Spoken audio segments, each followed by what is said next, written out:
আসসালামু আলাইকুম সবাইকে। আশা করি আল্লাহর রহমতে সবাই ভালো আছো। হ্যাঁ, আজকে তোমাদের জন্য নিয়ে আসলাম তোমাদের ৯ নম্বর চ্যাপ্টার কেমিস্ট্রি, সেটা হচ্ছে অ্যাসিড ক্ষারক সমতা। আমি তোমাদের পড়াবো আজকে সালেহ মোহাম্মদ শাহানশাহ, পড়াশোনা করছি ঢাকা মেডিকেল কলেজ দ্বিতীয় বর্ষে। তো এই চ্যাপ্টারটা হচ্ছে তোমাদের শর্ট, নর্মালি আগে শর্ট সিলেবাসে ছিল না, কিন্তু হচ্ছে এখন যেহেতু শর্ট ফুল সিলেবাস তোমাদের, তো তোমাদের চ্যাপ্টারটা আছে। আর যখন থেকে আবার ফুল সিলেবাস হয়েছে তখন থেকে এই চ্যাপ্টার থেকে কিন্তু প্রচুর প্রশ্ন আসতেছে। তো এই চ্যাপ্টারটা স্কিপ করার কোনো সুযোগ নাই। এই চ্যাপ্টারের বেসিক ধরে তোমাদের এইচএসসিতে সেকেন্ড পেপারে অনেকগুলো ম্যাথ করতে হবে। সো এখন থেকে যদি এগুলো শিখে যাও তাহলে অনেক সুবিধা হবে। এই চ্যাপ্টারের সাথে অনেকগুলো চ্যাপ্টারের মিলও আছে তোমাদের এসএসসির। তার মধ্যে একটা হচ্ছে 6 নম্বর চ্যাপ্টার, যেটা আছে মৌলের যে রাসায়নিক যে ধর্ম, যেগুলো ম্যাথগুলো আছে ওই ম্যাথগুলোর, প্লাস হচ্ছে একদম চ্যাপ্টারের শেষে যে কয়েকটা আছে আমাদের লাস্ট, আমাদের জীবনের রসায়ন, ওই পার্টটা যেটা আছে, এগুলো হচ্ছে তোমার এই চ্যাপ্টারের সাথে কিছুটা সঙ্গতিপূর্ণ। তো এই চ্যাপ্টার পড়ানোর সময় দেখবা যে হচ্ছে এই কয়েকটা ম্যাথ এর সাথে মিলে যাচ্ছে। তো আশা করি শুরু করি, ঠিক আছে? তো শুরুতে হচ্ছে আমাদের কোশ্চেন অ্যানালাইসিস বা বোর্ড অ্যানালাইসিস। তো তোমরা দেখবা তোমাদের 24 সালে যখন ফুল সিলেবাস প্রশ্ন ছিল, তখন কিন্তু এই চ্যাপ্টার থেকে জাস্ট এই একটা চ্যাপ্টার থেকে 10টা প্রশ্ন আসছে সিকিউ, বুঝছো? আর 21 থেকে 23 সালে কোনো প্রশ্ন আসে নাই, কারণ হচ্ছে এটা তোমাদের শর্ট সিলেবাসে ছিল না, এই জন্য এখন কোনো প্রশ্ন আসে নাই। তার আগে দেখো 20 সালে 19 সালে 9টা 10টা করে প্রশ্ন আসছে। আর 18 সালে যখন কমন বোর্ড ছিল, যখন সবগুলা বোর্ড একসাথে পরীক্ষা হয়েছিল, তখন একটা প্রশ্ন আসছিল, ঠিক আছে, 8টার ভিতরে। তাহলে বুঝতেই পারতেছো যে তোমাদের এই বছরও তোমাদের ইনশাল্লাহ পরীক্ষা একটা হলেই একটা সিকিউ এই চ্যাপ্টার থেকে আসবে, ঠিক আছে? তাহলে পরে দেখি। তখন হচ্ছে আমরা বোর্ড অ্যানালাইসিস করে ফেললাম, তো আমরা সিকিউগুলো শুরু করি। ওকে, প্রথম সিকিউ আমাদের একটা ম্যাথ। তো প্রশ্নটা দেখি। প্রশ্ন একটা ছবি দেওয়া আছে, বলছে যে সি পাত্রের দ্রবণে কোন ধরনের লিটমাসের বর্ণের পরিবর্তন ঘটবে, গাণিতিকভাবে বিশ্লেষণ করো। আচ্ছা, তো এটা আমাদের সি পাত্র আমরা দেখতেছি যে কি বলছে, এ পাত্রের দ্রবণ আর বি পাত্রের দ্রবণের মিশ্রণে তৈরি হয়েছে। হ্যাঁ, এ পাত্রে কি আছে, বি পাত্রে কি আছে দেখে আসি। এ পাত্রে বলছে যে সেমি মোলার H2SO4 দ্রবণ 200 ml থাকবে এখানে, আর 6 গ্রাম NaOH দ্রবণ এখানেও 200 ml থাকতেছে। আমাদের প্রশ্নটা বলছে কি আসে, প্রশ্নটা বোঝাচ্ছে যে এ আর বি পাত্র মিক্স করার পরে যেই দ্রবণটা বাকি থাকবে সেটা কি অ্যাসিডিক না বেসিক, তার উপর ডিপেন্ড করে আমাদের লিটমাস পেপারটা কালার চেঞ্জ করবে। মূলত তোমাকে বের করতে হবে যে লাস্টে যেটা বাকি থাকবে, লাস্টে কোন জিনিসটা বাকি থাকতেছে, H2SO4 নাকি NaOH। আসলে শুধু দেখো ম্যাথটা করি। তো প্রথমে আমাদের রিয়াকশনটাই লিখে দিই, ঠিক আছে? রিয়াকশনটা কি বলছে এখানে দেখো, H2SO4 আর হচ্ছে NaOH। তাহলে H2SO4 আর NaOH যদি রিয়াকশন করে তাহলে তৈরি করবে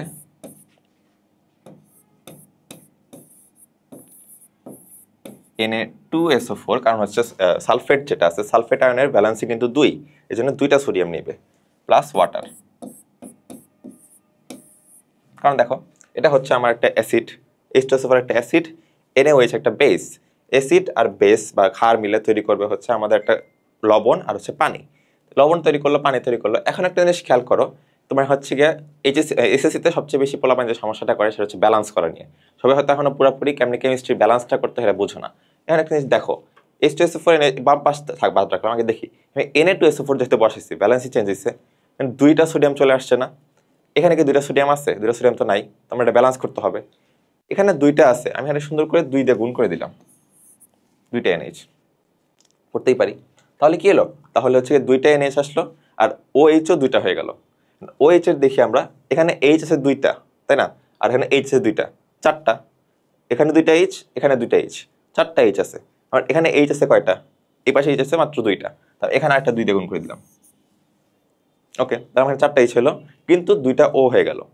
এখানে 2টা O আছে, এখানে 4টা O আছে, মানে চল 6টা O আছে ডান পাশে, আমার এই পাশে 6টা O করতে হবে।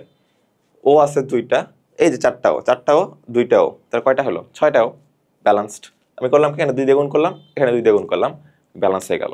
এই ব্যালেন্স করাটা তোমাদের প্র্যাকটিস করে করে শিখতে হবে। আমি যখন 7, 8, 9-এ ছিলাম তখন আমার এই ব্যালেন্স করে নিয়ে অনেক গ্যাঞ্জাম লাগতো, বুঝছো? তখন আমি করতাম কি, একটা পর্যায়ে দেখলাম যে অনেক গ্যাঞ্জাম হচ্ছে, অনেক সমস্যা হচ্ছে, তখন আমি যতগুলা ইকুয়েশন দেখতাম, যতগুলো সমীকরণ দেখতাম এরকম কেমিক্যাল সমীকরণ, সবগুলোই ট্রাই করতাম নিজে নিজে ব্যালেন্স করার। ব্যালেন্স না করতে পারে বড় ভাইদের কাছে বা সিনিয়রদের কাছে বা টিচারদের কাছে নিয়ে যেতাম, তারা হচ্ছে কি আমাকে দেখা দিত যে এইভাবে এভাবে। এবার নিজে নিজে প্র্যাকটিস করার পর করতে করতে একসময় হচ্ছে জিনিস আমার হাতে চলে আসছে। তো এভাবে করতে থাকো, করতে করতে দেখবো তোমাদেরও হাতে চলে আসবে। ওকে, আপাতত দেখি আমরা রিয়াকশনটা। তো আমাদের একটা অ্যাসিড আর একটা ক্ষার যোগ করে আমাদের আসলো আমাদের একটা লবণ আর হচ্ছে আমাদের পানি। ওকে, দেখলাম। কিন্তু এখন আমরা দেখতেছি, এখানে দেখো, এখানে আমরা দেখতেছি একটা 1 মোল অ্যাসিড, হচ্ছে একটা, সামনে যেহেতু কিছু নাই তার মানে এখানে 1 মোল অ্যাসিড আছে, এই 1 মোল অ্যাসিডের সাথে 2 মোল বেসের রিয়াকশন হচ্ছে। এখন আমাদের এই পাশের জিনিসটা কোনো দরকার নাই, মিশ্রণের পর কি হলো, ঠিক আছে, আমাদের দেখার কি বিষয় ছিল, এখানে কতটুকু বাকি আছে, মানে এখানে কতখানি বাকি থাকবে এই বাম পাশের মধ্যে, তাই না? তাহলে এখানে দেখতেছি আমরা 1 মোল রিয়াকশন করতেছে 2 মোলের সাথে। ওকে, তাই আমরা আসলে হচ্ছে একটা মানে ওখানে আছে কতখানি পাত্রে সেটা দেখি। এখানে বলছে সেমি মোলার, সেমি মোলার বলতে আমরা বুঝি সেমি মানে 0.5, তাই না? 3 ধরনের মোলার আছে। নর্মাল 1 মোলার বা মোলার বললে বোঝা যায় 1 মোল আছে, সেমি মোলার বললে 0.5 মোল আছে, হচ্ছে 0.5, আর হচ্ছে যদি বলে ডেসি মোলার তাহলে 0.1, মিলি মোলার 0.01, এভাবে হচ্ছে সবগুলো ভাগ হয়, তাই না? তো সেমি মোলার বলতে বোঝাচ্ছে 0.5 মোল। H2SO4 তো বলে দিছে, ওকে, আর 200 ml বলা আছে, তাই না? আর এখানে কি তাহলে দেখি আমরা, তো H2SO4 এর কথা যদি শুধু বলি, আমার H2SO4 কত মোল আছে, নাম্বার 1 মানে N1 ধরি এটাকে, N1 হচ্ছে আমার H2SO4 কত মোল আছে সেটা বের করতে হবে। N1 এর সূত্র আমরা কি বের করতে পারি, আমাদের আছে দেওয়া আছে হচ্ছে আমাদের কি S দেওয়া আছে, মানে যেটা মোলারিটি দেওয়া আছে, মোলারিটি মানে আমরা মোলারিটিকে আমরা S দিয়ে মানে প্রকাশ করি, তাই না? S হচ্ছে আমার মোলারিটি, আর ml দেওয়া আছে V, 200 ml দেওয়া আছে, ভলিউম দেওয়া আছে। তো আমি S আর V দিয়ে, S আর V দেওয়া আছে, আমি কি মানে কি করতে পারি, দেওয়া আছে S আর V, একটা সংজ্ঞা মানে এখন হচ্ছে একটা সূত্র মনে পড়তে হবে আমার, সূত্রটা হচ্ছে N = SV by 1000। Okay, N = SV by 1000, এটা একটা সূত্র আছে তোমাদের 6 নাম্বার চ্যাপ্টারে তোমরা পড়ছো, 6 নাম্বার চ্যাপ্টারে এই জিনিসটা দেখছো যে S হচ্ছে মোলারিটি, মানে N হচ্ছে কতগুলা মোল আছে, মোল সংখ্যা, S হচ্ছে তোমার মোলারিটি, V হচ্ছে তোমার ভলিউম, কতখানি মানে আয়তনে আছে, 1000 দিয়ে কেন ভাগ করব, যদি ভলিউমটা তোমার মিলিলিটারে থাকে তাহলে 1000 দিয়ে ভাগ করতে হবে, যদি ভলিউম তোমার লিটারে থাকে তাহলে 1000 দিয়ে ভাগ করা যাবে না, খেয়াল রাখো কিন্তু। এই জন্য হচ্ছে তুমি অলওয়েজ করবা কি, এই সূত্র যেই সূত্র ইউজ করো না কেন, খেয়াল রাখবা যে ভলিউম কি মিলিটারে নিচ্ছ না লিটারে নিচ্ছ। যদি ভলিউম থাকে মিলিলিটারে, লেখা দিই এখানে মিলিলিটারে, ভলিউম আমি নিচ্ছি মিলিলিটারে, তাই আমি 1000 দিয়ে ভাগ দিচ্ছি। যদি আমি লিটারে নিতাম তাহলে আমি এক ভাগ দিতাম না, কারণ হচ্ছে এই ভাগ দেওয়ার জন্যই এটা লিটারে পরিণত হয়ে যাচ্ছে। ওকে, তাহলে এখন আমি ম্যাথটা করি বাকিটুক। এস আমি কত দেখলাম, এস দেখলাম আমার সেমিমোলার ছিল, সেমিমোলার থাকার জন্য আমার কত 0.5, এস ছিল কত 0.5 সেমিমোলার, তাই না? আর ভলিউম ছিল আমার 200 ml। যেহেতু আমি বলছি আমি এখানে ভলিউমটা মিলিলিটারে বসাচ্ছি, কারণ আমি 1000 দিয়ে ভাগ দিচ্ছি, আমি সুন্দর মতো 200ই রাখলাম, আর নিচে 1000 দিয়ে ভাগ দিলাম, তাই না? কাটাকাটি করি, কাটাকাটি করে কি দেখবো, কাটাকাটি করলে হচ্ছে 1 কাটলে হয় 200কে কাটা যায় 5 বার, তাই না? 200 দিয়ে 1000কে 5 বার কাটা যায়, কাটলাম। আর 0.5 ভাগ 5 আসলো, 0.5কে আমি বিপরীত দিয়ে 10 দিয়ে গুণ দিয়ে দিই, বাট তুমি ডিরেক্ট করতে পারো, আমি ক্যালকুলেটর হিসাব করতেছি না, তুমি ক্যালকুলেটর দিয়ে হিসাব করতে পারো, তাতেই সমস্যা নেই, তোমার এত গ্যাঞ্জাম করতে হবে না। তো উপর নিচে 10 দিয়ে গুণ দিই, তাহলে আমার হচ্ছে 5/50 বা হচ্ছে 0.1 কি আসছে, এটা আমার মোল, তাই না? এখন দেখো এই যে এই পার্টটা হচ্ছে তোমার নেসেসারি না, এই পার্টটা আমি হ্যান্ড ক্যালকুলেশনের জন্য নিজের হিসাবে করলাম, কিন্তু তুমি এটা ডিরেক্ট এখানে এইটুক পুরো ক্যালকুলেটরে বসায় তুমি হিসাব করে দেখতে পারো, টিচাররা কিচ্ছু বলবে না। তোমার কাজ হচ্ছে জাস্ট কতখানি মোল আছে এই সোয়াতে তোমার সালফিউরিক অ্যাসিডের, সেটা বের করা। কোন সূত্র দিয়ে বের করতেছো এটা ইম্পর্টেন্ট, কোন সূত্র তুমি মানে তুমি ঠিক মতো সূত্র ইউজ করতে পারছো কিনা, এটা যদি টিচারকে তুমি বুঝাইতে পারো তুমি পারো, তাহলে তোমাকে টিচার মার্কস দিয়ে দেয়। ওকে, বের করলা যে N1 = SV by 1000, B হচ্ছে মিলিলিটারে, তাই 1000 দিয়ে ভাগ দিলাম, তাহলে S এর ভ্যালু আমরা পাইছি সেমিমোলার, 0.5, ভলিউম হচ্ছে আমার 200 মিলিলিটার, আর হচ্ছে নিচে 1000 ছিল, কাটাকাটি করে আমরা দেখলাম যে আনসার আসলো 0.1 মোল, তাই না? ওকে, আর পরেরটা দেখি, এটা H2SO4 বের করলাম। এখন যে Na যেটা ছিল, NaOH ছিল, NaOH তো আমার বের করতে হবে কতখানি আছে। ওকে, এর হচ্ছে কি ইনফরমেশন দেওয়া আছে, এখানে দেওয়া আছে NaOH আছে 6 গ্রাম, যেটা আমার W বা ওয়েট ইন গ্রাম দেওয়া আছে আমার, তাই না? আর ভলিউম দেওয়া আছে সেম ভাবে, ভলিউম আবার দেওয়া আছে, W দেওয়া আছে, V দেওয়া আছে, এটা সূত্র দিয়ে বের করতে হবে। ওকে, তো আমরা এখন NaOH এরটা বের করব। ওকে, NaOH এর কি, NaOH হচ্ছে আমার N2 ধরে নিচ্ছি, N1 ধরছি কার, N1 হচ্ছে আমার সালফিউরিক অ্যাসিডের মোল সংখ্যা, আর N2 হচ্ছে আমার সোডিয়াম হাইড্রোক্সাইডের মোল সংখ্যা। এখানে আমার দেওয়া আছে W আর হচ্ছে V, W দেওয়া আছে হচ্ছে আমার 6 গ্রাম, আর আচ্ছা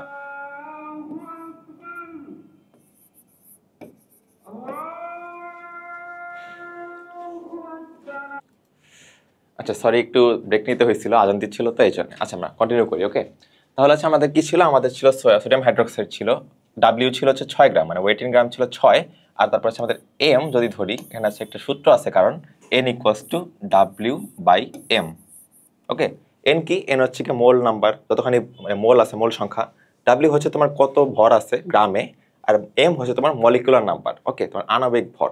আর আণবিক ভর কিভাবে বের করো ভাইয়া, যে এন এ আর ওইচ আছে না, সেটা একটু দেখি। এন এ ওইচ যেটা আছে সেটার হচ্ছে আমার ভর সংখ্যাটা বের করতে হবে, তাই না? আমার এন, যে শুধু এন এ সোডিয়ামের ভর সংখ্যা কত, এটা হচ্ছে 23, তাই না? ও বা অক্সিজেনের ভর সংখ্যা কত, 16। আর হাইড্রোজেনের কত, হাইড্রোজেন হচ্ছে 1, সবগুলো যোগ করলে হবে 40। ওকে, এটা হচ্ছে আমার কাইন্ড অফ মুখস্থ, আমি ডিরেক্ট যোগ করে দিলাম। কিন্তু জিনিসটা কি দেখো, সোডিয়ামের হচ্ছে 23, অক্সিজেনের 16, হাইড্রোজেনের 1, প্রত্যেকটা সিঙ্গেল কম্পোনেন্ট বা প্রত্যেকটা সিঙ্গেল মৌলের ভর সংখ্যা একসাথে যোগ করলে যেটা পাওয়া যাবে সেটি হচ্ছে তোমার আণবিক ভর। ওকে, তো এই আণবিক ভর ছিল 40, যে ভ্যালুটা আমার এখানে বসাইতে হবে। তারপর এখন বসাই দেখবো আমার ডাব্লিউ কত পেয়ে গেছে। এটা কোশ্চেনে দেওয়া আছে 6 গ্রাম, সরি গ্রামে যেহেতু দেওয়াই আছে তোমার কোনো হিসাব করতে হবে না, জাস্ট ডিরেক্ট 6টা বসাই দিবা। আর যেহেতু মলিকুলার ম্যাস আমরা কত বের করলাম 40, তো এটা হচ্ছে আমরা 40 বসাইলাম। এটা আমরা ক্যালকুলেশন করে আসবে হচ্ছে 0.15 মোল। ওকে, আগেরটাতে কি আসছিল, আমার H2SO4 আসছিল 0.1 মোল, আর NaOH আসছে 0.15 মোল। আচ্ছা ঠিক আছে, অ্যান্ড খালি চোখে আমরা দেখতেছি যে NaOH বেশি আর H2SO4 কম, তাই না? এখানে হচ্ছে তোমরা ভুলটা করো।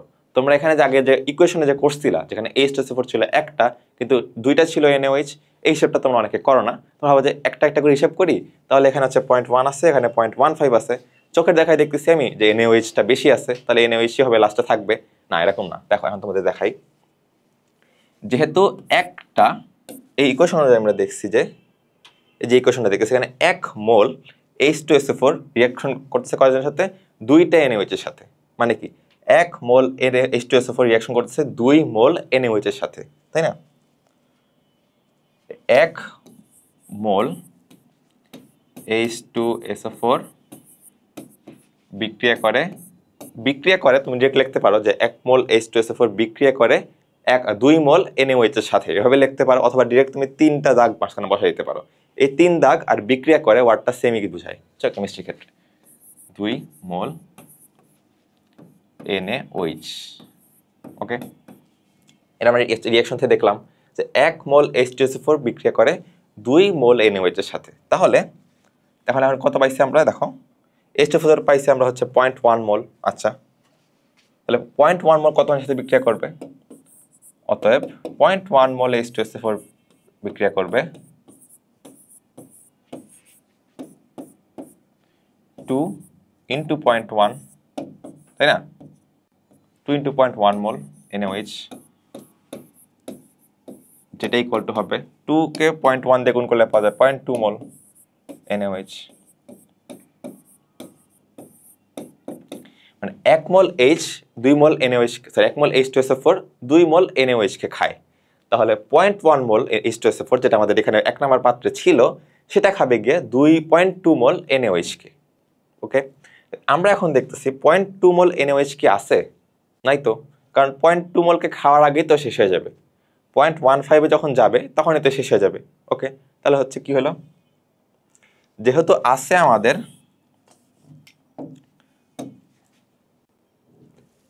লাগবে 0.2 মোল, আছে 0.15 মোল, তাহলে বাকি থাকতেছে না এখানে একটা 0.05 মোল। যেটা বাকি আছে সেটাকে আমরা কি বলি, সেটাকে আমরা লিমিটিং বিক্রিয়ক বলি। এইটাও তোমার ধর্ম চ্যাপ্টারে পড়া, ঠিক আছে? তা আমি বলে রাখতেছি, যেই দুইটা রিঅ্যাকশন যদি হয়, দুইটা মোলের ভিতরে, দুইটা কম্পাউন্ডের ভিতরে রিঅ্যাকশনের পর যেই কম্পাউন্ডটা রয়ে যাবে আর যে কম্পাউন্ডটা শেষ হয়ে যাবে, যে কম্পাউন্ডটা শেষ হয়ে যাবে তাকে আমরা কি বলতেছি, তাকে আমরা বলতেছি লিমিটিং বিক্রিয়ক, কারণ তার লিমিট পার হয়ে গেছে। ওকে, যেহেতু লিমিট পার হয়ে গেছে কার, NaOH এর, কারণ NaOH এখানে দেখো শর্ট আছে, শেষ হয়ে গেছে, লিমিট পার হয়ে গেছে। ও লিমিট ছিল কত, লিমিট ছিল 0.15, লাগতো তোর 0.2, যেহেতু লিমিট পার হয়ে গেছে সেহেতু ওকে বলা হচ্ছে আমাদের লিমিটিং বিক্রিয়ক। যেহেতু NaOH পার হয়ে গেছে তাহলে আমাদের কি বাকি আছে? NaOH শেষ, একটা জিনিস বাকি থাকতেছে H2SO4। H2SO4 কি অ্যাসিডিক না বেসিক? সবাই জানো H2SO4 বা সালফিউরিক অ্যাসিড। কথার বলতেই বলতেছো তুমি H2SO4 হচ্ছে আমার acidic acid, sulphuric acid, right? কেন সালফিউরিক অ্যাসিড? এটা অ্যাসিড কারণ হচ্ছে ও যখন পানির ভিতরে রিয়াকশন করবে, পানির ভিতরে যখন ছেড়ে দিবে তখন হচ্ছে পানিতে H+ আয়ন ডোনেট করবে। H+ আয়ন কারা দেয়? H+ আয়ন অ্যাসিডরা দেয়। আর OH আয়ন কারা দেয়? OH আয়ন দেয় বেসরা বা ক্ষারকরা। ওকে, তাহলে আমার বাকি থাকতেছে H2SO4, তাহলে আমার হচ্ছে অ্যান্সার অ্যাসিড। জিনিসটা আবার একটু দেখাই পুরোটা। প্রশ্ন ছিল সি পাত্রের দ্রবণে লিটমাসের বর্ণ পরিবর্তন ঘটবে কিনা। ওকে, তাহলে আমার কি কি ছিল? সি পাত্রে বলছে যে এ পাত্রের দ্রবণ আর বি পাত্রের দ্রবণের যোগফল। এ পাত্রে আমাদের দেওয়া আছে H2SO4 এর জিনিসপত্র, বি পাত্রে দেওয়া আছে NaOH এর জিনিসপত্র। তো আমি ফার্স্টে কি করলাম? ফার্স্টে আমি করবো কি, আমি হচ্ছে রিয়াকশনটা দেখাবো যে কার সাথে কি রিয়াকশন করতেছে। H2SO4, একটা H2SO4 দুইটা NaOH সাথে রিয়াকশন করে একটা লবণ আর একটা পানি তৈরি করতেছে। এটা কিভাবে ব্যালেন্স করে এটা তোমাদের শিখাইলাম। এরপর H2SO4 কত মোল আছে এখানে, এই একটা আমার পাত্রে কত মোল আছে সেটা বের করলাম। এরপরে NaOH কত মোল আছে 2 নম্বর পাত্রে সেটাও বের করলাম। ওকে, এখন হচ্ছে আমার দেখতে হবে যে 1 মোল H2SO4 রিয়াকশন করতে মানে খেয়ে দিচ্ছে 2 মোল NaOH কে, তাহলে 0.1 মোল যেটা আমরা 1 নম্বর পাত্রে পেলাম সেটা কত মোলকে খাবে? 0.2 মোলকে খাবে, তাই না? তো 0.2 মোল তো আমাদের নাই, কারণ হচ্ছে NaOH তো 0.15 শেষ হয়ে গেছে, 0.05 আর ল্যাকিং আছে। তাহলে NaOH কে আমরা কি বলতেছি? NaOH কে বলি আমরা লিমিটিং বিক্রিয়ক, লিমিটিং।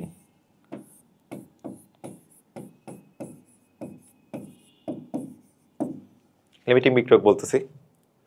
এরপর তাহলে আমরা কি বলতেছি? তাহলে NaOH যেহেতু শেষ হয়ে গেছে বাকি থাকতেছে আমাদের H2SO4। H2SO4 হচ্ছে অ্যাসিডিক। লাস্টের প্রশ্ন কি বলছে যে লিটমাস ফেরে কালার চেঞ্জ করবে কিনা? হ্যাঁ, কালার কিসে চেঞ্জ করবে? নীল থেকে লালে।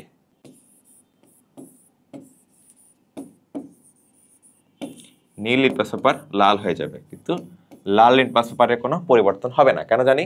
কারণ নীল যেগুলো লিটমাস পেপার সেটা কখন পরিবর্তন হয়? যখন অ্যাসিড থাকে, আর যখন বেস থাকে তখন লাল থেকে নীল হয়ে যায়, তাই না? লাল মানে অ্যাসিড, নীল মানে বেস। ওকে, তাহলে এই প্রশ্ন গেল। পরের প্রশ্নে আসো। আচ্ছা, কয়েকটা রিয়াকশন আছে, বলছে যে পরিবেশের উপর এক্স গ্যাস, ওয়াই গ্যাস, জি বলতে কিন্তু ব্র্যাকেটে জি থাকলে এটাকে আমরা গ্যাস বলি, এল থাকলে লিকুইড, এ কিউ থাকলে অ্যাকুয়াস, এস থাকলে সলিড। ওকে, এক্স গ্যাস, ওয়াই গ্যাস এবং জেড গ্যাসের ক্ষতিকর প্রভাব বিক্রিয়া সহ ব্যাখ্যা করতে হবে। ওকে, কি কি দেওয়া আছে এখানে? একটা দেওয়া আছে হচ্ছে SR2। তাহলে SR2 মিলে কি তৈরি করে? SR2 মিলে আমাদের অনেক ভয়ঙ্কর একটা জিনিস তৈরি করে, বুঝছো? SR2 মিলে তৈরি করে সালফাইড গ্যাস। সালফাইড এটা একটা গ্যাস। এই সালফাইড গ্যাসটা তৈরি করে। সালফাইড গ্যাস কি করে জানো? সালফাইড গ্যাসটা আমাদের যে অ্যাটমসফিয়ার, আমাদের যে পরিবেশের যে অক্সিজেন আছে না, ওই অক্সিজেনের সাথে আবার রিয়াকশন করে। এই সালফাইড গ্যাস আবার পরিবেশের সাথে অক্সিজেনের সাথে রিয়াকশন করে তৈরি করে সালফেট গ্যাস তৈরি করে, বুঝছো?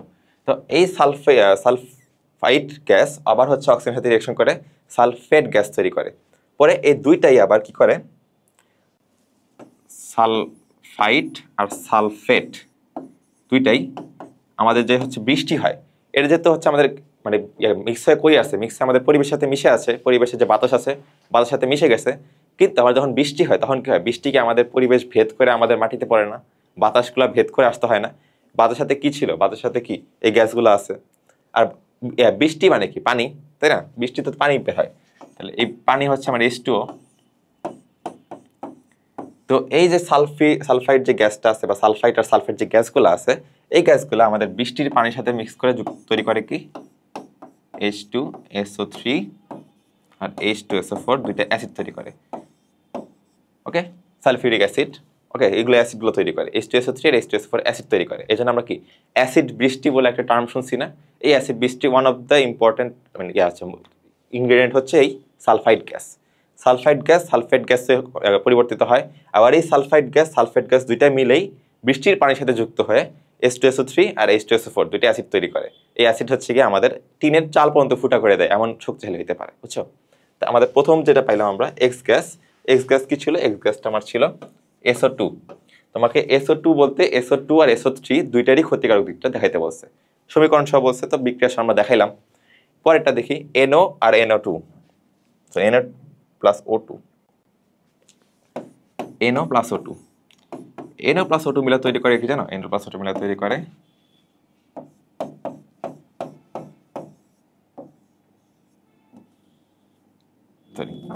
NO2।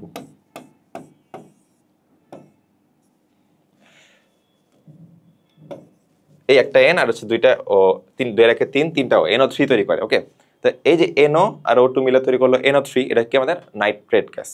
নাইট্রেট গ্যাস কি করে? নাইট্রেট গ্যাসও সেম, এই নাইট্রেট গ্যাস মিলে আবার পরিবেশের সাথে মিশে গেছে। দেখো পরিবেশের যে অক্সিজেন আছে, অক্সিজেনের সাথে রিঅ্যাকশন করতেছে, এই রিঅ্যাকশন আবার করবে কি? আবার বৃষ্টির পানির সাথে মিশবে। বৃষ্টির পানি মানে কি? ওয়াটার, H2O, রিঅ্যাকশন করবে কি? তৈরি করবে HNO2 আর HNO3, দুইটা গ্যাস তৈরি করবে। ওকে, এগুলো তোমাকে এত ব্যালেন্স করে না দেখালে সমস্যা নেই, তুমি জাস্ট এভাবে লিখে দিবা যে হচ্ছে NO আর O2 মিলে তৈরি করলো নাইট্রেট গ্যাস। এটা তো আমি দেখাইলাম, একটা N আর হচ্ছে এই দুই আর একে তিনটা অক্সিজেন আসলো। এটা করবে কি? আবার পানির সাথে রিঅ্যাকশন করবে।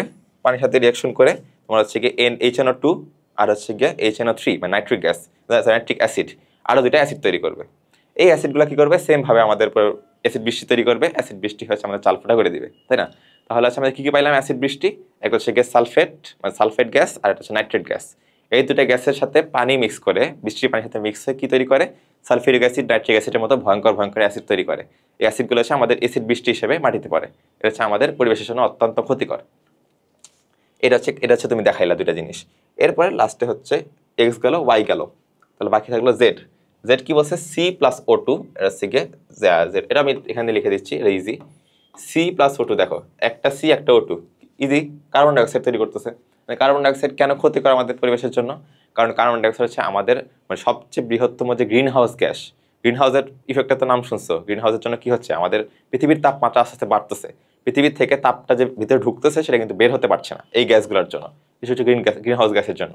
তার ভিতরে সবচেয়ে বেশি পরিমাণে যে গ্রিন হাউস গ্যাস পৃথিবীতে পাওয়া যায় সেটা হচ্ছে আমাদের কার্বন ডাইঅক্সাইড। আর এই কার্বন ডাইঅক্সাইড হচ্ছে আমাদের পরিবেশের উপর মারাত্মক ক্ষতিকর প্রভাব ফেলতেছে না? এই ক্ষতির জন্য হচ্ছে আমাদের পরিবেশের টেম্পারেচার বাড়তেছে, কমতেছে না কিন্তু। ওকে, তো তিনটা কি পাইলাম আমরা? সেটা হচ্ছে কি SO2 থেকে ছিল সালফেট থেকে সালফিউরিক অ্যাসিড তৈরি করতেছে, আমাদের অ্যাসিড বৃষ্টি হিসেবে ক্ষতি করতেছে। নাইট্রেট থেকে আমার কি নাইট্রিক অ্যাসিড তৈরি করতেছে, অ্যাসিড বৃষ্টি হিসেবে ক্ষতি করতেছে। এরপরে আমাদের কার্বন ডাইঅক্সাইডটা আমাদের কার্বন ডাইঅক্সাইডটা করতেছে কি? আমাদের গ্রিন হাউস গ্যাস হিসেবে আমাদের যে পরিবেশের তাপমাত্রা বাড়াচ্ছে। এখন তুমি বলতে পারবে না যে কার্বনিক অ্যাসিড যেটা আছে সেটা আমাদের অ্যাসিড বৃষ্টি হিসেবে আসতেছে না। কার্বনিক অ্যাসিডের সাথে অ্যাসিড বৃষ্টির কিন্তু কোনো সম্পর্ক নাই, ভুলেও এটা লিখতে যাও না। ওকে, আচ্ছা পরের প্রশ্নে আসি। সেম উদ্দীপক বলছে যে 4 নাম্বার যে বিক্রিয়া লবণ দ্বয়ের সাথে লঘু ক্ষারের বিক্রিয়ায় একই বর্ণের অদক্ষেপ পড়বে কিনা সপক্ষে সমীকরণ সহ যুক্তি দিতে হবে। ওকে, তো আমার একটা আছে 2FeCl2 + Cl2 2FeCl3। ওকে, রিঅ্যাকশনটা আমি লিখে ফেলি। 2FeCl2 + Cl2 2FeCl3। অবশ্যই উদ্দীপকের যে লবণগুলো আছে, লবণ কি কি ওকে ফার্স্ট বের করতে হবে। এখানে লবণ কারা? FeCl2 একটা লবণ, ক্লোরিন তো কোনো লবণ না, ক্লোরিন কিন্তু একটা গ্যাস। আর FeCl3 এটা আরেকটা লবণ। লবণগুলো বের করে ফেললাম কি?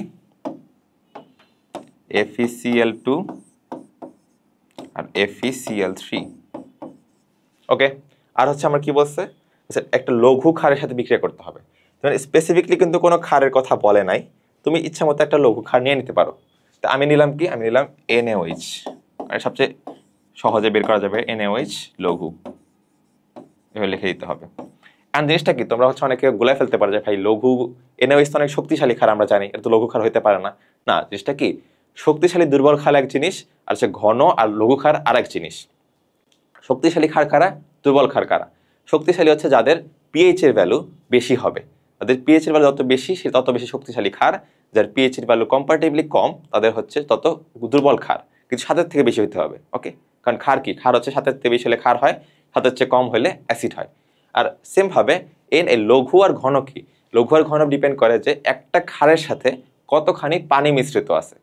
যত কম পানি মিশ্রিত থাকবে, যত এটা হচ্ছে অরিজিনাল NaOH থাকবে তত ঘন হবে এটা, আর যত বেশি পানি মিশ্রিত থাকবে তত লঘু হবে এটা। মানে তত পাওয়ার কমে যাবে, কনসেন্ট্রেশনটা কমে যাচ্ছে, ঘনত্ব কমে যাচ্ছে, পাওয়ার কমে যাচ্ছে, লঘু বলতেছি আমরা এটাকে। ওকে, তো আমরা হচ্ছে NaOH যে দুর্বল ক্ষার না, NaOH ক্ষার শক্তিশালী, কিন্তু একে পানিতে মিশিয়ে লঘু করা হয়েছে। ওকে, তো এই লঘু ক্ষারের সাথে আমরা এগুলো রিয়াকশন করে দেখব যে হচ্ছে এখানে কি করছে, একই ধরনের পদক্ষেপ পড়বে কিনা এটা দেখতে হবে।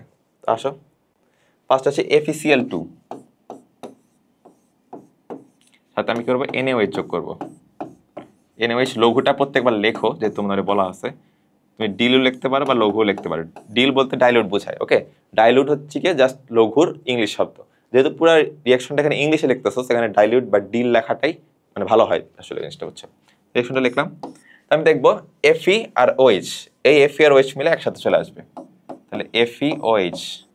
এখন ফেরাস আর আমরা কি জানি, ফেরাস বা আয়রনের যোজনী কত, 2 আর 3 হইতে পারে না, এক তো আর হবে না, 2 বা 3 হইতে পারে। তো এখানে হচ্ছে দেখো আমার ফেরাসের যোজনী কত নিছে, এটা আমরা জানি কি যোজনী কি, যখন একটা মানে কম্পাউন্ড তৈরি করে তখন দুইটা মৌলের যোজনী হচ্ছে কি জাস্ট এক্সচেঞ্জ হয়ে যায়, তাই না। এফির যোজনী গেছে সিএল এর কাছে, সিএল এরটা গেছে এফির কাছে। তো আমি এখানে দেখে বুঝতেছি এফির যোজনী হচ্ছে 2, কারণ হচ্ছে সিএল এর কাছে গেছে 2, আর সিএল এর যোজনী হচ্ছে 1, কারণ এফির এখানে যে সংখ্যাটা সেটা কোনো উজ্জ্ব নাই, উজ্জ্ব লেখা নাই, লেখা নাই মানে হচ্ছে এটা 1 হবে। আর তার হচ্ছে কি এফি আর সিএল, এফির তাহলে আমরা যোজনী কত পাইলাম, 2 পাইছি না, 2 এখানে। তাহলে এফির সাথে এখানে ওএইচ এর কত হবে, ওএইচ এর পাওয়ার তো আমরা জানি 1, আর এফির হচ্ছে তাহলে 2। ওকে, আর বাকিটুক যে পার্টটা আছে, বাকি কি পার্ট আছে, বাকি আছে হচ্ছে সিএল আর হচ্ছে এনএ, তাহলে NaCl চলে গেল।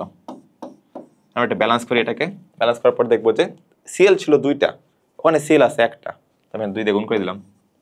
ওকে, তারপরে দেখি তাহলে এখানে 2 দিয়ে গুণ করার জন্য আবার এনএও 2টা হয়ে গেল, এখানে এনএ কয়টা আছে, একটা আছে, এখানেও তাহলে 2 দিয়ে গুণ করে দিলাম।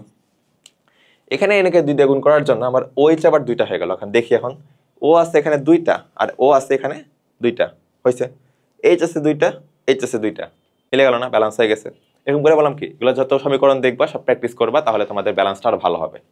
তাহলে FeCl2 আর 2NH2, তাহলে আমার হচ্ছে এটা একটা পদক্ষেপ তৈরি করবে, এটা আমরা যে FeOH2 একটা পদক্ষেপ তৈরি করবে। কি ধরনের পদক্ষেপ তৈরি করে এগুলো একটু কষ্ট করে মুখস্থ করতে হবে, কারণ তুমি রিয়াকশন না করে বুঝতে পারবা না, এগুলো সব হচ্ছে প্র্যাকটিক্যাল জিনিসপত্র। তো এইটা হচ্ছে সবুজ রঙের একটা পদক্ষেপ তৈরি করবে। ওকে, এই যে FeCl2 আর NaOH রিয়াকশন করলো, তার মাধ্যমে একটা FeOH2 কম্পাউন্ডটা হচ্ছে নিচে পদক্ষেপ তৈরি করবে। কি রঙের পদক্ষেপ, সবুজ রঙের পদক্ষেপ তৈরি করবে। আর তার আরেকটা যে ছিল FeCl3, সেটা কি করবে দেখি, FeCl3 আসলো, সেম ভাবে সোডিয়ামের সাথে রিয়াকশন করলো, ডাইলুট রিয়াকশন করে কি তৈরি করলো, এখানে দেখি এখানে হচ্ছে আমার সিএল এর ভ্যালু, মানে সিএল এর 3 দেওয়ার নিচে, তার মানে এক্সচেঞ্জ করে কি আসছে, ফেরাসের ভ্যালেন্স, ফেরিক আসছে, ভ্যালেন্স 3 আসছে, আয়রনের ব্যালেন্স এখানে 3, কারণ কি বলছিলাম আয়রনের ব্যালেন্স হতে পারে 2টা, 2 অথবা 3, আগেরটা ছিল 2 কারণ ক্লোরিনের পাশে ছিল 2, এবার ক্লোরিনের হচ্ছে 3, মানে ফেরিকের ব্যালেন্স, আয়রনের ব্যালেন্স 3। ফেরাস আর ফেরিক দুইটা বলা হয় ফেরাস ক্লোরাইড, ফেরিক ক্লোরাইড, মানে যেটা কম সেটা হচ্ছে আস, OUS আস, আর যেটা হচ্ছে বেশি সেটা হচ্ছে IC ইক। ওকে, আস বলতে বোঝায় যেটা হচ্ছে কম ব্যালেন্সি, ইক বলতে বোঝায় বেশি ব্যালেন্সি। যেহেতু এখানে হচ্ছে আমার ব্যালেন্সিটা কম 2, 3 আর 2 এর ভিতরে 2 কম 2, তা সেটা বলে ফেরাস ক্লোরাইড। আর এটা যেহেতু ব্যালেন্সি বেশি তাহলে বলা হয় ফেরিক ক্লোরাইড। ওকে, তো সেম ভাবে এখন হচ্ছে তো আমার Fe তো 2টা থাকবে, কারণ OH এর তো আমার পাওয়ার একই ছিল, ওই একটা এখানে আসলো আর এই 3টা গেল এখানে, সেম ভাবে আর NaCl থেকে যাচ্ছে, কারণ হচ্ছে কি বাকিটুকু যেটুকু থাকতেছে রিয়াকশন করে ফেলতেছে Na আর Clটা। এখন দেখবো Cl আছে 3টা, Cl এখানে আছে একটা, 3 দিয়ে গুণ করে দিলাম। Na আছে 3টা, এখানে Na আছে একটা, 3 দিয়ে গুণ করলাম, ও 3টা, H 3টা, হয়ে গেল, শেষ, ডান। ওকে, তাহলে হচ্ছে আমরা কি পাইলাম, তাহলে হচ্ছে আমাদের হচ্ছে আরেকটা যৌগ পাইলাম, সেটা হচ্ছে আমার FeOH2, সেটা হচ্ছে আমার পদক্ষেপ ফেলবে। ওকে, কি ধরনের পদক্ষেপ ফেলবে, এই FeOH2 পদক্ষেপ ফেলবে আমার লালচে বেগুনির, লালচে বাদামি।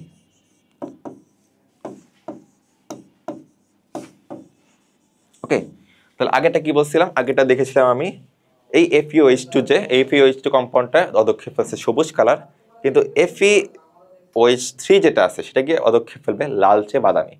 এই জিনিসটা তোমার আসলে এখন কষ্ট করে মুখস্থ করতে হবে, যদি তুমি না নিজে প্র্যাকটিক্যাল করে থাকো। এগুলো প্র্যাকটিক্যাল ছাড়া আমি তোমাভাবে দেখাইতে পারবো না, প্র্যাকটিক্যাল করে বুঝতে হবে যে কি রঙের রঙটা দেখায়। ওকে ওকে, এটা তোমাদের HSC-তে আরো ভালো মতো দেখাবে, HSC-তে ভালো প্র্যাকটিক্যাল করে এগুলো দেখানোর কথা। আচ্ছা, তাহলে এটা হচ্ছে তোমাদের এই সিকিউটাই ডান। ওকে, তো হচ্ছে আমি এখানে দেখি, সেটা হচ্ছে প্রশ্ন বলছে একটা, আরেকটা প্রশ্ন। ওকে, সি যৌগটি ক্ষারধর্মী এর প্রমাণ করতে হবে। সি যৌগ কি দেখি, সিও3 সাথে এ আর বি গ্যাস যুক্ত তৈরি করছে, সেটার থেকে হচ্ছে আবার এ থেকে পানির সাথে যুক্ত হয়ে সি তৈরি করছে। তাহলে আমরা দেখি যে এই যে সিও3 বলছে,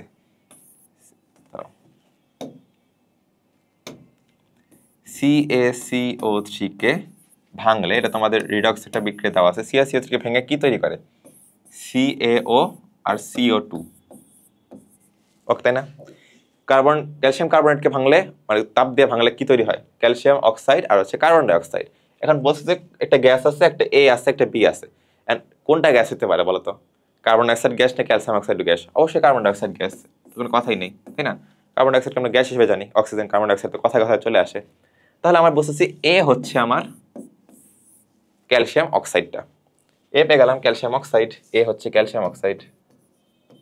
বলতে হবে যে এই ক্যালসিয়াম অক্সাইডের সাথে পানি যুক্ত করে কি তৈরি করে, ক্যালসিয়াম অক্সাইড যদি পানি যুক্ত করা হয় তাহলে তৈরি হয় ক্যালসিয়াম হাইড্রোক্সাইড, তাই না? ক্যালসিয়াম অক্সাইডের সাথে পানি যুক্ত করলে পাওয়া যায় ক্যালসিয়াম হাইড্রোক্সাইড। এই ক্যালসিয়াম হাইড্রোক্সাইডকেই সি, আমরা সি পেয়ে গেলাম।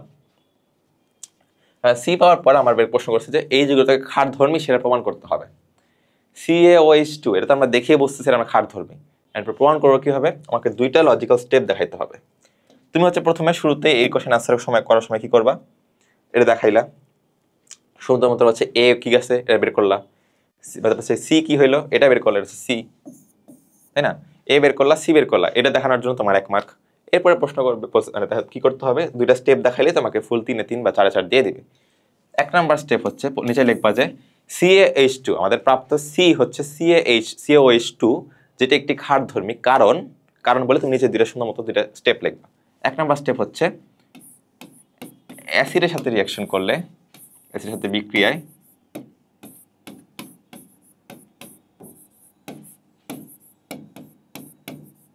লবণ ও পানি তৈরি করে।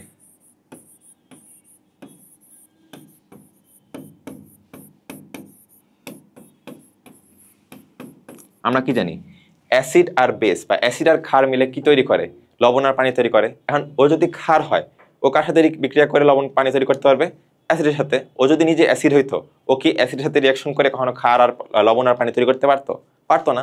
তো এখন এই লাইনটা লেখার পর সুন্দর মতো একটা এক্সাম্পল দিবা, মনে করো CaOH2 আছেই, সাথে একটা দিলা, ধরো হচ্ছে H2SO4, যেহেতু এখানে দুইটাই আছে তুমি সুন্দর মতো দুইটা এইচ একটা দিলে তোমার হচ্ছে কষ্টটা কম হবে, কারণ তোমার ব্যালেন্সের প্যারাটা কম হচ্ছে। ওকে, তাহলে এখানে কি করবা তুমি, H2SO4 এর সাথে এটা যদি রিঅ্যাকশন করে তাহলে কি হবে, Ca ক্যালসিয়ামের C আসলো, এখানে SO4টা আসলো, CaSO4 প্লাস H2O, তাই না? H2টা ব্যালেন্স করতে হবে কি হবে, দেখো এখানে দুইটা S আছে। ওকে, এখানে হচ্ছে কয়টা আছে, মানে ও আছে কয়টা, 4টা 5টা 6টা, এখানে আছে 4টা 5টা, এখানে একটা দিয়ে দিলাম, 6টা হয়ে গেল, 4 5 6। ওকে, 4 5 6, H2 কয়টা আছে, H2 2 4, তাহলে 2 দুগুণা 4 ব্যালেন্সড। তাহলে আমি কি করলাম, সুন্দর মতো ফার্স্টে একটা স্টেপ দেখাওয়া যায়, অ্যাসিডের সাথে রিঅ্যাকশন করে বা বিক্রিয়ায় লবণ আর পানি তৈরি করে, এই জন্য হচ্ছে বেস। মানে কি যে এটা করলো তাহলে হচ্ছে মানে CaOH2 H2SO4 এর সাথে রিঅ্যাকশন করে CaSO4 আর 2H2 যোগ করলো, তাই না? তোমার যদি সি যৌগটা যদি তোমার ক্যালসিয়াম হাইড্রোক্সাইড না যদি সোডিয়াম হাইড্রোক্সাইড আসতো কোনোভাবে, তাহলে সেটা করতে কি, সেটা হচ্ছে তোমার HCl এর সাথে রিঅ্যাকশন করে দেখাইতা। মানে এক ক্ষারক যেগুলো আছে, মানে এক বেসগুলো যেগুলো আছে, মানে HCl এর সাথে রিঅ্যাকশন করতে কি, তাহলে ব্যালেন্সের গ্যাঞ্জাম করতে হইতেছে না, কারণ এটাও এটা দুইটা ছাড়তেছে, এটাও দুটো ওয়েট ছাড়তেছে, এটা দুটো এইচ ছাড়তেছে, এটা দুটো ছাড়তেছে, তাহলে তোমার এখানে দেখো CaSO4 এখন কোনো ব্যালেন্স করতে হচ্ছে না, বাট ওখানে আবার একটা অন্য গ্যাঞ্জাম করতে হইতো। ওকে, তাই সুবিধা গেল। আর 2 নাম্বার যেটা লজিক দেখাবা, 2 নাম্বার লজিক হচ্ছে পানিতে ওইচ ছাড়ে, সুন্দর ভাষায় লিখবা এটা, কারণ কি দেখো পানিতে হাইড্রোজেন আয়নকে ছাড়ে, অ্যাসিডরা ছাড়ে, আর পানিতে মানে হাইড্রোক্সাইড আয়নকে ছাড়ে, বেস বা ক্ষাররা ছাড়ে। এখন যেহেতু ক্ষার ছাড়তেছে OH, আছে কিন্তু CaOH2, তাই না? CaOH2 কে ভাঙলে কি পাচ্ছি আমরা, Ca2 + 2OH-, তাই না? ভাঙলে যদি CaOH2 কে ভাঙলে পাচ্ছে দুইটা, একটা C2+ আর হচ্ছে 2OH-। এই যে ও কি করতেছে, ওকে OH ছাড়তেছে না, OH ছাড়তেছে মানে হচ্ছে বেস। তাহলে তোমাকে এই প্রশ্নের জবাবে প্রথমে করতে হবে কি, যে প্রশ্নটা চাইছে যে C দ্রব্যটা ক্ষারধর্মী, কিভাবে প্রমাণ করলা? ফার্স্টে A কি বের করলা, C কি বের করলা, 1 মার্ক। এটা একটা দেখাইলা একটা যুক্তি যে কেন এটা ক্ষারধর্মী, কারণ অ্যাসিডের সাথে রিঅ্যাকশন করে লবণ আর পানি তৈরি করছে, রিঅ্যাকশন সহ দেখাবা। সেম ভাবে পানিতে OH ছাড়ছে, এই যে ছাড়লো, এই রিঅ্যাকশনটা করে দেখাবা, করে তোমার ফুল মার্ক শিওর। ওকে, পরের প্রশ্নে আসি। রায়ান পেটে ব্যথা অনুভব করায় ডাক্তার তাকে অ্যান্টাসিড ট্যাবলেট খাওয়ার পরামর্শ দিলেন। ট্যাবলেট খাওয়ার পর তার ব্যথা প্রশমিত হলো। তার পেটের সৃষ্টির জলীয় দ্রবণ ধাতব সিওর সাথে আছে হোয়াটএভার জারণ বিক্রিয়া করা সমস্যা নেই। রায়ান পেটে ব্যথা কিভাবে প্রশমিত হলো, এটা হচ্ছে আমার দেখার বিষয়, বাকিটা অন্য চ্যাপ্টারের প্রশ্ন। আচ্ছা, পেটে ব্যথা কিভাবে প্রশমিত হলো, ফার্স্ট আমাদের দেখতে হবে পেটের ব্যথা যে হয়েছে, ফার্স্ট অ্যাসিডিটি তৈরি হয়েছে, তাই না? বলছে না অ্যান্টাসিড খেলে ঠিক হয়ে গেছে। পেটে হয় কি, আমাদের যে পাকস্থলী আছে, ওকে, এই যে আমাদের পাকস্থলীতে হচ্ছে আমাদের একটা স্পেসিফিক অ্যাসিড তৈরি হয়। কি অ্যাসিড? HCl। অনেক শক্তিশালী অ্যাসিড। কত পিএইচ জানো? পিএইচ হচ্ছে 1.5 থেকে 2 এর মতো, মানে 1 থেকে 1.5 বা 1.5 থেকে 2 এরকম ডিফার করে। এত পাওয়ারফুল একটা অ্যাসিড আমাদের পেটের ভিতরে তৈরি হয় সব খাবারকে হজম করার জন্য। কিন্তু কোনো কারণে যদি তোমার মানে খাওয়া দাওয়া উল্টাপাল্টা হয়, তোমার স্কেজুল ঠিক না থাকে, বা হচ্ছে তোমার যেগুলো খাবার যাচ্ছে সেগুলোর মধ্যে কোনো ডিফেক্ট থাকে, তাহলে হয় কি এই HCl বা এই অ্যাসিডটা হচ্ছে তোমার যে আমাদের পাকস্থলীকেই পোড়ানো শুরু করে দেয়। খাবারকে পোড়ানোর বদলে পাকস্থলীকে পোড়ানো শুরু করে দেয়। এই জন্য হচ্ছে আমাদের পেটে জ্বালা পোড়া শুরু হয়। এটাকে কাউন্টার করার জন্য আমাদের ওষুধ যেটা তৈরি হয়েছে সেটা হচ্ছে আমাদের অ্যান্টাসিড, মানে অ্যান্টি অ্যাসিড। অ্যান্টি অ্যাসিড মানে কি? অ্যাসিডের বিপরীতে কাজ করে। অ্যাসিডের বিপরীতে কি কাজ করতে পারে? অ্যাসিডের কমপ্লিট অপোজিট কেউ, সেটা কি? ক্ষার। ক্ষার কে কাজ করে? অ্যান্টাসিড। অ্যান্টাসিড তৈরিতে ব্যবহৃত হয় কি, তোমাদের বইয়ে দেওয়া আছে MgOH2 আর হচ্ছে AlOH3। ম্যাগনেসিয়াম হাইড্রোক্সাইড আর অ্যালুমিনিয়াম হাইড্রোক্সাইড এগুলো হচ্ছে আমার অ্যান্টাসিডের মূল উপাদান। এগুলাকে যেহেতু বেস, এই বেসগুলা করে কি, এই যে আমাদের স্টমাকে বা পাকস্থলীতে যে HCl ছিল, এই HCl কে জ্বালা পোড়া করাটাকে কাউন্টার করে ওকে ব্যালেন্স করে লবণ তৈরি করে ফেলে। কি হবে? এই MgOH2টা HCl এর সাথে রিঅ্যাকশন করে, AlOH3 এটাও রিঅ্যাকশন করে, কি তৈরি করে? এটা তৈরি করেছে MgCl2 প্লাস ওয়াটার। কারণ কি? কারণ হচ্ছে কি যে বেস আর অ্যাসিড মিলে করে কি লবণ আর পানি তৈরি করলো। সেম ভাবে AlCl3 আরেকটা লবণ আর পানি তৈরি করলো। ব্যালেন্স করে দিতে পারো। ব্যালেন্স কিভাবে করবা দেখি। এখানে হচ্ছে আমার Cl আছে একটা, এখানে Cl আছে দুইটা, এখানে ফার্স্ট দ্বিগুণ করতে হবে। 2 করলাম, H হয়ে গেল দুইটা, এখানে H দুইটা, এখানে H দুইটা, চারটা, মানে H কয়টা আছে? একটা, দুইটা আছে, আর দুইটা করতে হবে, চারটা হয়ে গেল। অক্সিজেন হয়ে গেল দুইটা, এখানে অক্সিজেন আছে দুইটা, ব্যালেন্সড। এরপরে এখানে সেম ভাবে এখানে জাস্ট মনে হয় 3 গুণ করলে হয়ে যাবে, এখানে 3 গুণ করলাম, এখানে 3 গুণ করলে সেম ব্যালেন্স হয়ে যাওয়ার কথা, তাই না? তাহলে কি করলাম? দেখো আমার এই যে অ্যাসিড আর বেস মিলে রিঅ্যাকশন করে, মানে এই ম্যাগনেসিয়াম আর অ্যালুমিনিয়াম হাইড্রোক্সাইড রিঅ্যাকশন করে আমাদের পেটের জ্বালাপোড়া কমায়, লবণ তৈরি করে এগুলাকে ব্যালেন্স করলো, প্রশমিত করলো। এই জন্য হচ্ছে কি করলো? এই জন্য হচ্ছে আবার আলটিমেটলি রায়ানের যে পেটের ব্যথা প্রশমিত হয়ে গেল, তাই না? কিভাবে প্রশমিত হলে দেখা দিলাম, এই যে অ্যান্টাসিড ট্যাবলেটের কথা বলছে যেই জন্য। ফার্স্ট হচ্ছে আমাদের এই স্টমাকে থাকা বা পাকস্থলীতে থাকা HCl হচ্ছে আমাদের জ্বালা পোড়াটা শুরু করলো। জ্বালা পোড়া শুরু করার জন্য হচ্ছে আমরা অ্যান্টাসিড অ্যাসিড খেলাম, যার ভিতরে আছে হচ্ছে আমাদের ম্যাগনেসিয়াম হাইড্রোক্সাইড যেটা একটা ক্ষার, অ্যালুমিনিয়াম হাইড্রোক্সাইড এটাও একটা ক্ষার। কারণ অ্যান্টাসিড কি? অ্যান্টাসিড মানে হচ্ছে অ্যান্টি অ্যাসিড। অ্যান্টি বলতে কি? বিপরীতে, অ্যাসিডের বিপরীতে। তো এখন এগুলো গিয়ে কি করলো, যে আমাদের পাকস্থলীর যে HCl আছে HCl সাথে রিঅ্যাকশন করে আমাদের লবণ আর পানি তৈরি করে এটাকে প্রশমিত করে দিল। শেষ। পরের প্রশ্নে আসি। আচ্ছা, তো অনেক কিছু দেখা আছে, লেখার পর বলছে যে উদ্দীপকের X যৌগ যুক্ত পানিতে সাবান অপচয়ের কারণ ব্যাখ্যা করো। আচ্ছা, X কি বলছে? CaO আর 2HCl। CaO প্লাস 2HCl মিলে কি তৈরি করবে? CaCl2 plus water. কারণ কি? কারণ CaO এও কিন্তু একটা ক্ষার, আর 2Cl HCl হচ্ছে একটা অ্যাসিড।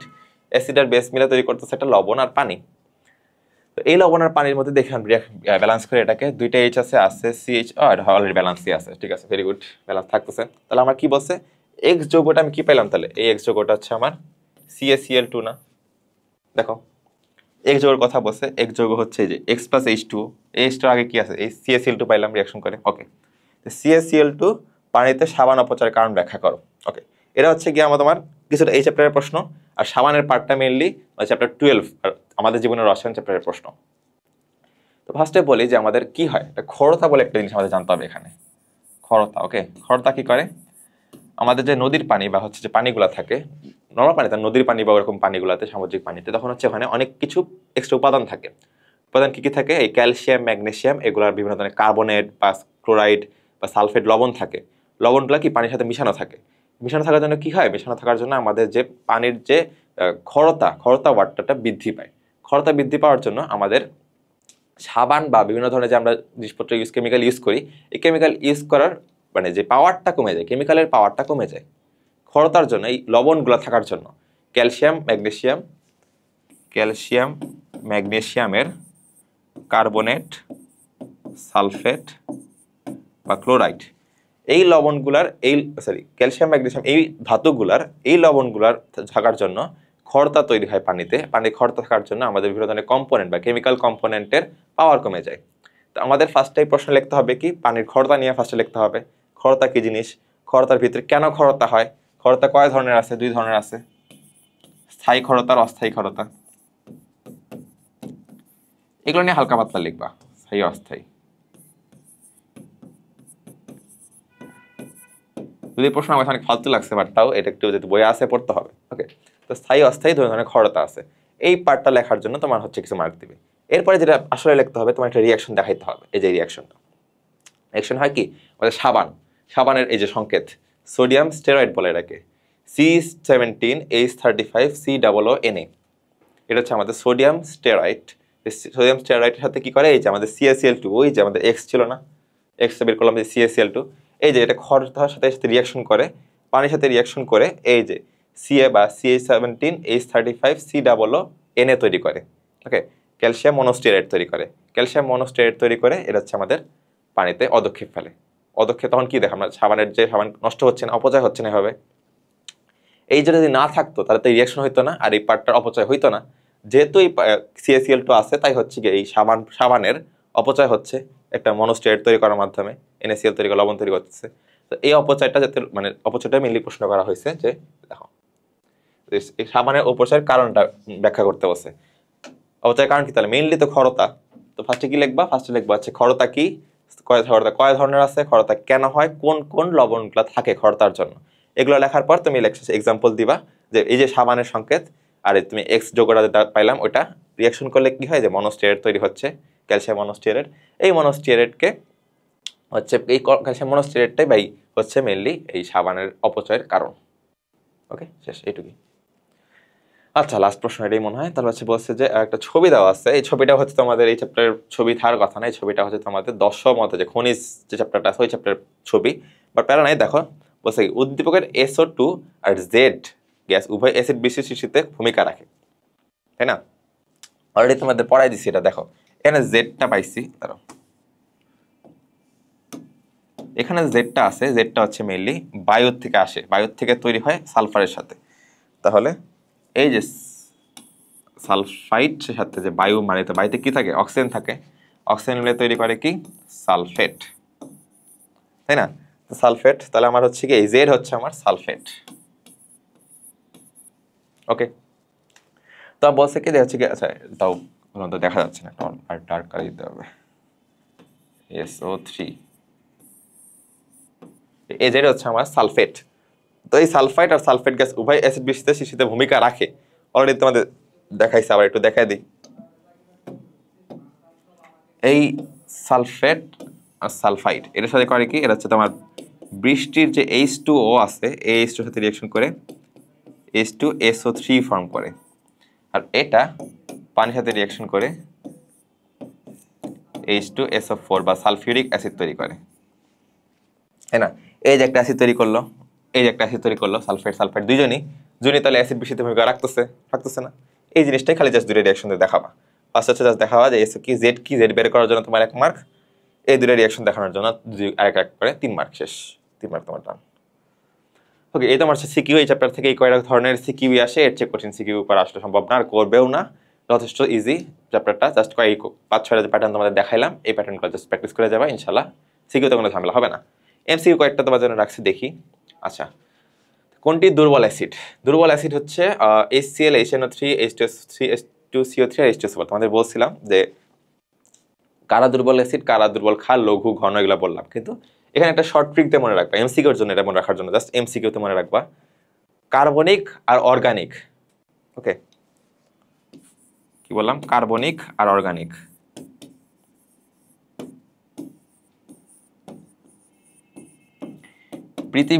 পৃথিবীতে যত ধরনের কি আছে, অ্যাসিড আছে, যত ধরনের অ্যাসিড আছে, তার মধ্যে শুধুমাত্র কার্বনিক আর অর্গানিক হচ্ছে দুর্বল, বাকি সব হচ্ছে সবল অ্যাসিড, তাই না? কার্বনিক মানে কি? যেটা হচ্ছে কার্বনিক অ্যাসিড, কারণ কার্বন ডাইঅক্সাইড আছে, তাই না? কার্বন ডাইঅক্সাইড হচ্ছে কার্বনিক অ্যাসিড। অর্গানিক অ্যাসিডগুলো তোমরা হচ্ছে অর্গানিক চ্যাপ্টারে দেখবা, অনেকগুলো অর্গানিক অ্যাসিড আছে, না থাকলে সমস্যা নাই।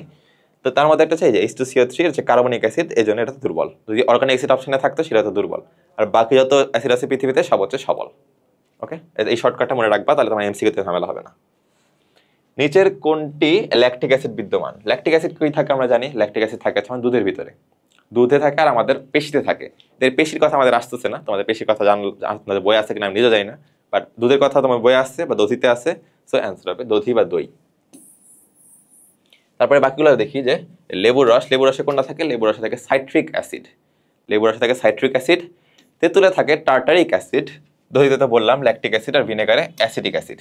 এসবগুলো তোমাদের বইয়ে দেওয়া আছে, তোমরা একটা চার্ট করে বানিয়ে নিবা বা পড়ে নিবা, তাহলে তোমাদের সুবিধা হবে এগুলো, কারণ এগুলোতে প্রশ্ন আসে।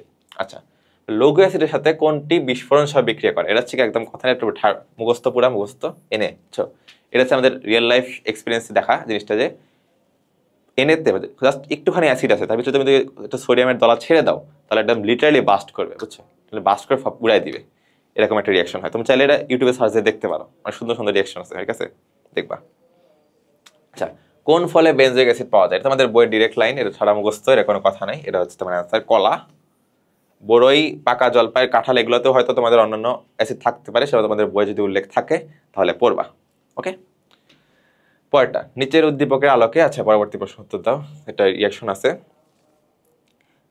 যে AlNO3 আর হচ্ছে NaOH, এর সাথে রিয়াকশন করে একটা Y আসবে। আচ্ছা, Y কি তৈরি করবে দেখি। যেহেতু Al হচ্ছে NO3, এটা হচ্ছে একটা কি বলবো, এটা অ্যাসিড, এটা অ্যাসিড না, এটা জাস্ট নর্মাল একটা রিয়াকশন। নর্মাল রিয়াকশনে কি তৈরি করতেছে? NaNO3 তৈরি করছে, তাহলে Na বাদ, NO3টা বাদ, সরি NO3টা বাদ, তাহলে Al থাকতেছে আর হচ্ছে OH থাকতেছে, তাহলে অ্যান্সার হবে AlOH3। কারণ কি, অ্যালুমিনিয়ামের ব্যালেন্সে 3 আমরা জানি, OH এর ব্যালেন্সে 1, এক্সচেঞ্জ হয়ে যাচ্ছে, AlOH3 তৈরি করতেছে। দেন AlOH3 আমরা পাইলাম, যেটা হচ্ছে একটা ক্ষারক ধর্ম রয়েছে, অবশ্যই AlOH3 যেহেতু হাইড্রোক্সাইড আয়ন আছে, তো অবশ্যই এটা ক্ষারক ধর্ম আছে, ঠিক আছে। বর্ণহীন অদক্ষেপ পড়ে না, বর্ণহীন অদক্ষেপ পড়ে না, সাদা অদক্ষেপ পড়ে এটাতে, বুঝছো? তোমাদের হচ্ছে বইয়ের প্রত্যেকটা সুন্দর মধ্যে চার্ট দেওয়া আছে যে কোনটার সাথে রিয়াকশনে কোন অদক্ষেপ পড়ে। তার ভিতরে আমি বললাম যে তোমাদের প্র্যাকটিক্যাল ছাড়া এগুলো আসলে আমি তোমাকে দেখাতে পারবো না, তোমাদের এরকম মুখস্থ করতে হবে। তোমরা যখন ইনশাল্লাহ এইচএসসিতে ওঠার পরে তোমাদের এই আয়ন শনাক্তকরণ আবার আছে, ওগুলো প্র্যাকটিক্যালি করবা, তখন ভালো মতো বুঝতে পারবা। তারপর তোমরা রাখো যে এটা হচ্ছে বর্ণহীন অদক্ষেপ না, সাদা রঙের অদক্ষেপ পড়ে। বর্ণহীন আর সাদা কিন্তু সেম জিনিস, বোঝাচ্ছে না। ওকে, আর ওষুধ চিত্রের ব্যাপার আছে, হ্যাঁ এটাও কিন্তু সত্য কথা, ওষুধের ব্যাপার আছে। আমি কিছু আগে দেখাইলাম তোমাদের, MgOH2 AlOH2 কি করছিল, তোমাদের হচ্ছে আমাদের পাকস্থলীর HCl কে প্রশমিত করলো কোথায়? অ্যান্টাসিডে। অ্যান্টাসিড কি এক ধরনের ওষুধ, ওষুধটা কি করলো? তাহলে ওষুধের ব্যাপার আছে, তাহলে 1 আর 3 হচ্ছে তোমার কারেক্ট অ্যান্সার। ওকে, পরেরটাতে আসি। মূত্রের পিএইচ কত? মূত্রের পিএইচ এগুলো হচ্ছে তোমাদের বইয়ে কয়েকটা চার্টে 4-5টা হচ্ছে তোমাদের দেওয়া আছে, আমি কিছু পরে রাখছি। এই 5টা তোমাদের ঠাড়া মুখস্থ করতেই হবে, কেন? কারণ হচ্ছে এটা তোমাদের লিটারালি প্রত্যেক বছর মানে কোনো না কোনো জায়গায় আসে, কোনো না কোনো জায়গায় তোমাদের এখান এই 5টা থেকে একটা সিকিউতে আসে, মানে এমসিকিউতে আসি। কি তাহলে পিএইচ হচ্ছে তোমার মূত্রের পিএইচ 6, মূত্রের পিএইচ 6, এগুলো আছে মুখস্থ করতে হবে একটু ভাই, ঠিক আছে। আর তাহলে মানুষের ত্বকের পিএইচ এর মান কত? মানুষের ত্বকের পিএইচ এর মান আছে 4.8 থেকে 5.5, বললাম তো। এই 5টা তোমার 5টা চার্টে আছে, আমি তোমাদের দেখাবো। এই 5টা চার্টের থেকে মাস্ট ফরজ মুখস্থ করতে হবে। কোনটা কোনটা দেখি। আচ্ছা, এরপর আরেকটা রাখলাম। আচ্ছা, কোনটি ক্ষারীয় প্রকৃতির লবণ? দেখে নি। ক্ষারীয় প্রকৃতি, ক্ষারীয় হইতে হলে কি হইতে হবে? একটা লবণকে ক্ষারীয় হইতে হলে হচ্ছে কি করতে হবে, তোমার যে ক্ষারটা আছে লবণের ভিতরে, কি লবণ তৈরি হচ্ছে অ্যাসিড আর ক্ষার দিয়ে, যেই লবণে অ্যাসিডটা শক্তিশালী কিন্তু ক্ষারটা দুর্বল, অ্যাসিড এ দিয়ে লিখি এ আর অ্যাসিড যদি হয় শক্তিশালী কিন্তু ক্ষার যদি হয় দুর্বল, তাহলে কি তৈরি করে? তাহলে তৈরি করছে অ্যাসিডিক লবণ।